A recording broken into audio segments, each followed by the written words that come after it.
It's been a phenomenal year. As we look back over this year, we're filled with unending gratitude to you as leaders for the impact that you've made, for the sacrifices that you've made, and for the lives you've changed. Anytime we're addressing something as significant as the mission that's before us, it's important that we take time to celebrate, to look at the wins, to look at the things that have been accomplished and the great things that have happened over this last year. Think about the times that you've prayed with a student or for them. Think about the trust that you've earned in their lives. Think about the way your life has impacted their life. See, we're always shocked to find out where our students are coming from, but what a cause for joy in our lives to consider the fact that people in the Tri-Cities know that there's a place that cares, that there's people who care about them, where they're coming from and where they're going, and they care about their lives, about their eternity, about their relationship with God. Identity, the Rail, you have been that, and we are so proud. As a team, your directors and your pastors look back over this last year to ask ourselves, what were the highlights? Two of the greatest camps we've ever done. One that was the best attended, and the second that received the highest reviews from you as leaders. We looked back over events like Glow, over the sex series that we did, over the missions trip where some of our core students had life-changing moments, impact that will bear fruit long to come in their lives as we got to walk through that experience with them. But topping the list, bar none, was the fact that we get to work with you as leaders. The impact that you've had and the joy of working with a team as excellent as you are. We all know we have a significant task to do. None of us are just trying to fill time because we can't find things to do with our lives. We're here because we know that it matters. We're here because we know that there's students in the Tri-Cities that still need to hear about Jesus. If we're to take an honest assessment of our ministry, it has to be more than just counting the number of butts in a seat or the number of leaders on their feet. We have to ask ourselves, what are we wanting to accomplish and what's going to get us there?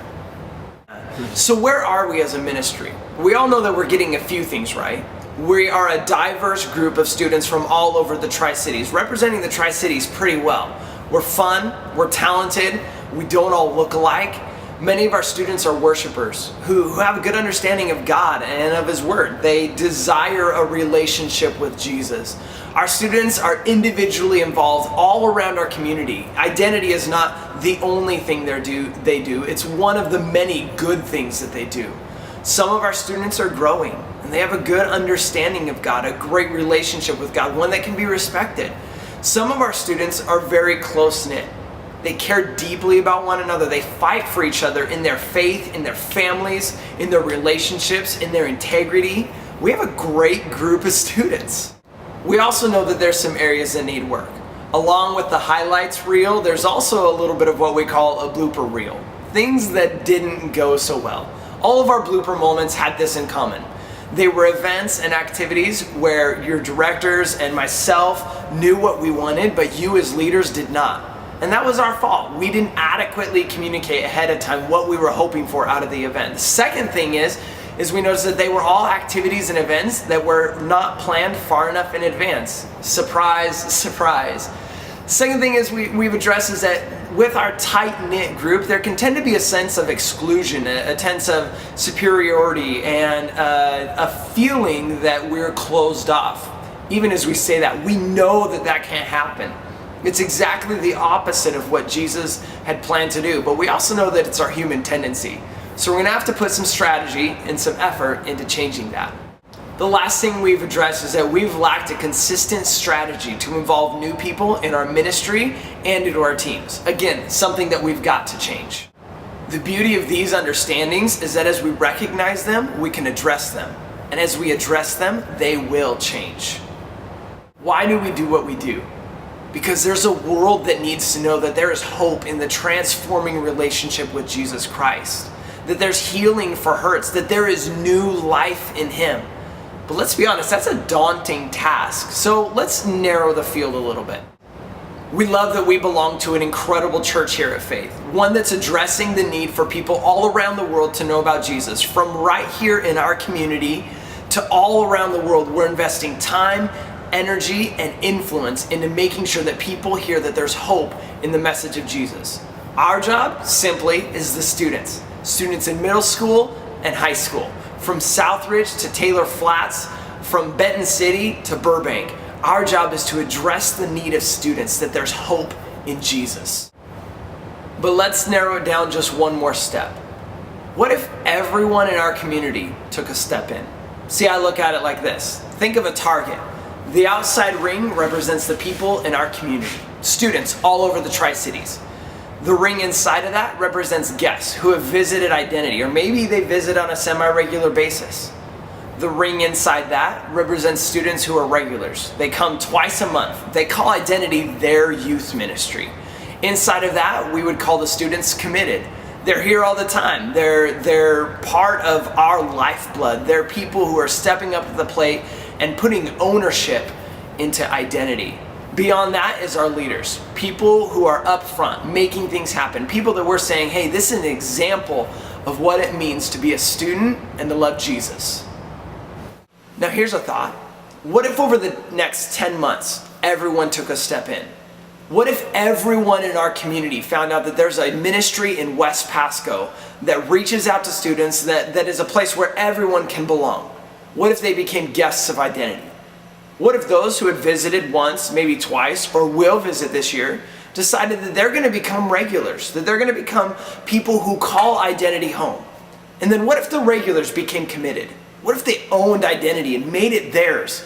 And what if the committed became leaders? Became people that are growing in their relationship with Jesus, that are doing things up front, that are calling Identity not only their home, but making Identity what it is. Now you might be sitting there thinking, great idea, Pastor Micah. How are we going to do it? Here's the plan. The first thing is we believe we need to have clear-cut, established values. That we need to be able to say, Identity is. As your directors, as your pastor, God's laid it on our heart that we need to be 5 things. The first one is we need to be creative. We need to be people who are not just doing it the same old way, but that we're using our God-given imagination for God-given responsibilities. The second thing is we need to be compelled. We need to believe and work to do those things that we know matter to God. We need to be compelled. We need to be growing. We need to be expanding. We need to be not only growing in numbers, but growing as individuals, as leaders, as students, growing closer to God. We need to be inviting, because there's people that don't just think it's normal to walk through the doors of a church. They need to find out that there's a ministry in West Pasco where they can belong, where they can feel right at home no matter what they look like or where they come from. And the last thing is we need to be devoted. We need to be people who are committed to God's word, to honoring Him, to making Him great. And as we are creative, as we are compelled, as we are growing, as we're inviting, and as we are devoted, we believe we accomplish what God has set out for us to accomplish this year. There may be a lot to do, but as a team, we have to recognize this fact.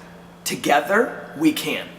Together with God, His Spirit inside of us, there is no reason we can't accomplish what He set out for us to do this year. And together in unity, each of us using our skills, each of us bringing something to the table, we can do this. Together, we can.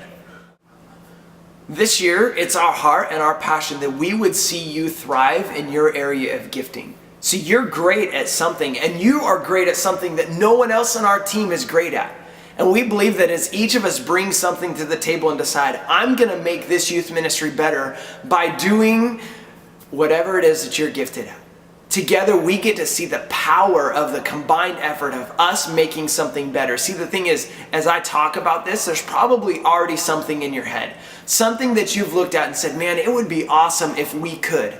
This year, why don't you lead the charge? Why don't you be the one to gather a team, to build students, to accomplish that task, to make our ministry better together than we could ever be apart? And the second thing is this.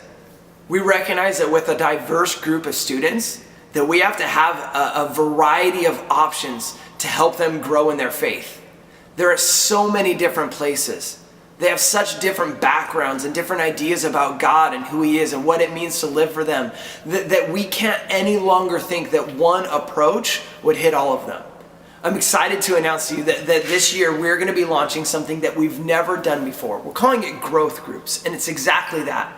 It's a group that's committed, that's devoted, that's accountability, and that is completely voluntary. It's not something that everyone will be expected to be a part of, but that we would find those students who are anxious to grow in their relationship with God, and that we would run with them, that we would encourage them and equip them to grow in what it means to be a believer in Jesus Christ.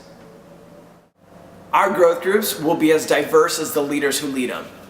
But through resources like the Life Journal, we'll have a simple, Bible-based approach to lead our students into greater maturity. The truth is that not every leader will lead a growth group, and not every student will be a part of a growth group. But if this is an area of our ministry that you could see yourself being involved in, let me know. Send me some communication and let me know that that's something you're interested in. We'll also be talking more about this on our meeting on September 8th, which I'm excited for every one of you to be a part of. With the launch of growth groups, we believe that our life groups need to adapt and to morph to fit this new strategy. This year, our Sunday groups will change in structure, in practice, and in name. The purpose behind these Sunday groups is to have a structured response to God's Word. With as diverse as our students are, how could we think that one approach would fit them all? Each of them are going to respond differently, but we want this response to be led by someone who can understand proper theology, by someone who can lead them in an intellectual response, that they would make decisions that would lead to their growth. So in order to bring clarity to exactly what these groups are, we've decided to give them a very simple but meaningful name. To call them response circles, because they're about response and because you'll be in a circle. We want to make it simple that students will be able to get their mind around the fact this is all about a response to God's Word. It's all about a response to what He's doing in your life and how that meets with the topic that He's put on the heart of the speaker for that evening. As a youth staff, you'll lead a response circle almost exactly like you lead a life group, because it's about our response and how God's Word meets our lives, and it's about the students. It's about where they're coming from. But we believe this, that transformation requires movement. We have to have a response to God's Word and what He's doing in our lives. I believe that our values and honing in on those, that defining those, is going to make us better. I believe this year is going to change lives. I believe that this year is going to lead to growth. I believe that together, we are the perfect team to make this happen. Thanks for watching this quick video. If you have any questions, please email me or let me know what your thoughts are. Please as well plan to join us on September 8th as we plan, strategize, and train ourselves for the job that's ahead. We believe that you're it. We believe that God's chosen you for the task that's ahead. And we believe that we are absolutely better together. Hope you guys are having a great summer, and I look forward to seeing you in September.